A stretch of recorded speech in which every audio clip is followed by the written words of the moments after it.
মর্যাদার মধ্যে আছে। মুর্শিদাবাদ দেশ স্বাধীন হওয়ার পরেও কেন এখনো পর্যন্ত কেন্দ্রীয় বিশ্ববিদ্যালয় পেল না? এর আওয়াজটা আমাদের হাবিব শেখ দিয়েছিলেন, লোকে আটকাতে হবে। এই আওয়াজ তুলবে, এই আওয়াজ হাবিব সাহেবকে পার্লামেন্টে বলবে, যেখানে ৭৮ লক্ষের মতো মানুষ বসবাস করছে। এমসের মতো হসপিটাল, পিজির মতো হসপিটাল কেন মুর্শিদাবাদকে দেওয়া হলো না? এই আওয়াজটা স্বাস্থ্যের আন্দোলন সে মাঠে ঘাটে যেমন আমরা করছি, পার্লামেন্টের মধ্যে গিয়ে করবে। সুতরাং এদেরকে এগিয়ে দিতে দেওয়া যাবে না, এদেরকে আটকাতে হবে। সেই জন্য নিরীক্ষা দেখলে বুঝে যাবে বিধানসভা পঞ্চায়েত নির্বাচনে কিভাবে আইএসএফ এর কর্মীদের উপর অত্যাচার নেমেছে।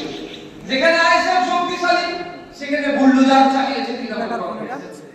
ওখানে অনেক বিরোধী দল আছে, আমি তাদেরকে কিছু ক্ষতি করে না বলে আমি খুশি হচ্ছি না, এসব আমরা দুঃখ পাচ্ছি না। আমি তারা অন্তত সেফ জোনে ছিল, থাকুক, কিন্তু সেফ জোনে থাকলে তারা প্রশ্ন থেকে যাচ্ছে। একটা প্রশ্ন থাকছে না আপনাদের মাথায় ভাই, যে শুধু বিরোধী তো অনেক